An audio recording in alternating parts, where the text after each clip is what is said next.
محترم سامعین و ناظرین، ایک اور نئی ویڈیو کے ساتھ ہم آپ کی خدمت میں حاضر ہیں، اور حج کے بیان کی ہماری یہ 15ویں ویڈیو ہے، اور اس ویڈیو میں ہم بات کریں گے منا کے لیے روانگی کے متعلق اور میدان عرفات میں وقوف کے متعلق جو مسائل ہیں ان کے بارے میں بات کریں گے۔ تو چلیے بلا تاخیر کے شروع کرتے ہیں۔ تو دیکھیے، 7ویں ذی الحجہ کو مسجد حرام شریف میں ظہر کی نماز کے بعد امام خطبہ پڑھے گا، اسے غور سے سنو۔ اس خطبے میں منا جانے اور میدان عرفات میں نماز اور وقوف اور وہاں سے واپس ہونے کے مسائل بیان کیے جائیں گے۔ اور یوم الترویہ میں یعنی 8 ذی الحجہ میں جس نے احرام نہ باندھا ہو باندھ لے، اور ایک نفل طواف میں رمل و سعی کر لے جیسا کہ اوپر گزرا۔ اور احرام کے متعلق جو آداب پہلے بیان کیے گئے، مثلا غسل کرنا، خوشبو لگانا، وہ یہاں بھی ملحوظ رکھے، اور نہا دھو کر مسجد الحرام شریف میں آئے اور طواف کرے۔ اس کے بعد طواف کی نماز بدستور ادا کرے، پھر 2 رکعت نماز احرام کی نیت سے پڑھے، اس کے بعد حج کی نیت کرے اور لبیک کہے۔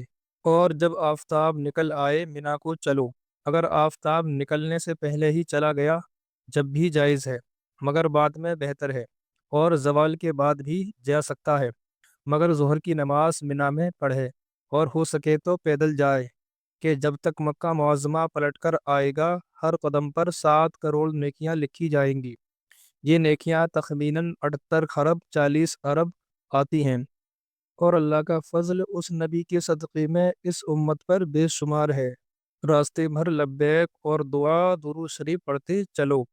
جب منا نظر آئے تو یہ دعا پڑھو: اللہم حاذی منن فمنن علیہ بما مننتا بھی علی اولیائک۔ اور یہاں رات کو ٹھہرو۔ آج ظہر سے 9 ذی الحجہ کی صبح تک 5 نمازیں یہی مسجد خیف میں پڑھو۔ آج کل بعض طواف کرنے والوں نے یہ بات نکالی ہے کہ 8ویں ذی الحجہ کو منا میں نہیں ٹھہرتے، سیدھے میدان عرفات میں پہنچتے ہیں۔ ان کی بات نہ مانیں اور اس سنت عظیمہ کو ہرگز نہ چھوڑیں۔ قافلے کے اصرار سے ان کو بھی مجبور ہونا پڑے گا۔ شب عرفہ منا میں ذکر و عبادت سے جا کر صبح کرو، سونے کے بہت دن پڑے ہیں، اور نہ ہو تو کم از کم عشاء و صبح جماعت اولیٰ سے پڑھو کہ شب بیداری کا ثواب ملے گا، اور باوضو سو کہ روح عرش تک بلند ہوگی۔ عبداللہ بن مسعود رضی اللہ تعالیٰ عنہ سے بہقی و طبرانی وغیرہ ہما نے روایت کی کہ رسول اللہ صلی اللہ تعالیٰ علیہ وسلم نے فرمایا کہ جو شخص عرفہ کی رات میں یہ دعائیں 1000 مرتبہ پڑھے تو جو کچھ اللہ تعالیٰ سے مانگے گا پائے گا، جبکہ گناہ یا قطع رحم کا سوال نہ کرے۔ اور وہ دعا یہ ہے: سبحان الذی فی السماء عرشہ، سبحان الذی فی الارض موضعہ، سبحان الذی فی البحر سبیلہ، سبحان الذی فی النار سلطانہ، سبحان الذی فی الجنۃ رحمتہ، سبحان الذی فی القبر قضاؤہ، سبحان الذی فی الہواء روحہ، سبحان الذی رفع السماء، سبحان الذی وضع الارض، سبحان الذی لا ملجأ ولا منجأ منہ الا الیہ۔ صبح مستحب وقت نماز پڑھ کر لبیک، ذکر، درود شریف میں مشغول رہو یہاں تک کہ آفتاب کوہ صبیر پر چمکے۔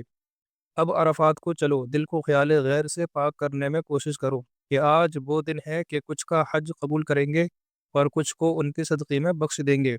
محروم وہ جو آج محروم رہا، وسوسے آئیں تو ان سے لڑائی نہ باندھو کہ یوں بھی دشمن کا مطلب حاصل ہے، وہ تو یہی چاہتا ہے کہ تم اور خیال میں لگ جاؤ۔ لڑائی باندھی جب بھی تو اور خیال میں پڑے، بلکہ وسوسوں کی طرف دھیان ہی نہ دو۔ یہ سمجھ لو کہ کوئی اور وجود ہے جو ایسی خیالات لا رہا ہے، مجھے اپنے رب سے کام ہے، یوں انشاءاللہ تعالی وہ مردود اور ناکام واپس جائے گا۔ اگر عرفہ کی رات مکہ میں گزاری اور نبی کو فجر پڑھ کر منا ہوتا ہوا عرفات میں پہنچا تو حج ہو جائے گا، مگر برا کیا کہ سنت کو چھوڑ دیا۔ یوں ہی اگر رات کو منا میں رہا مگر صبح صادق ہونے سے پہلے یا نماز فجر سے پہلے یا آفتاب نکلنے سے پہلے عرفات کو چلا گیا تو برا کیا۔ اور اگر 8ویں کو جمعہ کا دن ہے، جب بھی زوال سے پہلے منا کو جا سکتا ہے کہ اس پر جمعہ فرض نہیں، اور جمعہ کا خیال ہو تو منا میں بھی جمعہ ہو سکتا ہے جبکہ امیر مکہ وہاں ہو یا اس کے حکم سے قائم کیا جائے۔ راستے بھر ذکر و درود شریف پڑھتے چلو، بے ضرورت کچھ بات نہ کرو، لبیک کی بے شمار بار بار کثرت کرتے چلو۔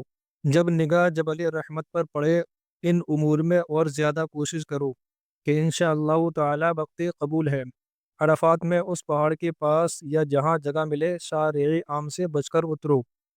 آج کی بھیڑ میں لاکھوں آدمی، ہزاروں ڈیرے خیمے ہوتے ہیں، اپنے ڈیرے سے جا کر واپسی میں اس کا ملنا دشوار ہوتا ہے، اس لیے پہچان کا نشان اس پر قائم کر دو کہ دور سے نظر آئے، مستورات ساتھ ہوں تو ان کے برقعے پر بھی کوئی کپڑا خاص علامت چمکتے رنگ کا لگا دو کہ دور سے دیکھ کر تمیز کر سکو اور دل مشوش نہ رہے۔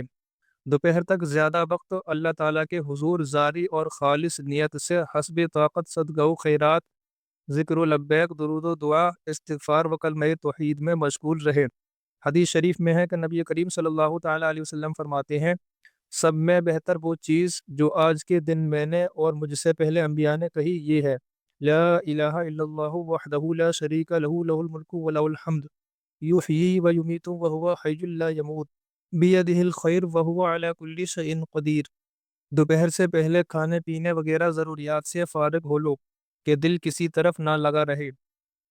آج کے دن جیسے حاجی کو روزہ مناسب نہیں کہ دعا میں ضعف ہوگا، یعنی کمزوری ہوگی، یوں ہی پیٹ بھر کھانا سخت زہر اور غفلت و کسل کا باعث ہے۔ 3 روٹی کی بھوک والا ایک ہی کھائے۔ نبی کریم صلی اللہ تعالیٰ علیہ وسلم نے تو ہمیشہ کے لیے یہی حکم دیا ہے اور خود دنیا سے تشریف لے گئے اور جو کی روٹی کبھی پیٹ بھر نہ کھائی، حالانکہ اللہ عز و جل کے حکم سے تمام جہاں اختیار میں تھا اور ہے۔ انوار و برکات لینا چاہو تو نہ صرف آج بلکہ حرمین شریفین میں جب تک حاضر رہو تہائی پیٹ سے زیادہ ہرگز نہ کھاؤ۔ مانو گے تو اس کا فائدہ اور نہ مانو گے تو اس کا نقصان آنکھوں سے دیکھ لو گے۔ ہفتے بھر اس پر عمل کر کے تو دیکھو، اگلی حالت سے فرق نہ پاؤ، جب ہی کہنا جی بچے تو کھانے پینے کی بہت سے دن ہیں، یہاں تو نور و ذوق کے لیے جگہ خالی رکھو۔ جب دوپہر قریب آئے تو نہاؤ کہ سنت موقدہ ہے، اور نہ ہو سکے تو صرف وضو کر لو۔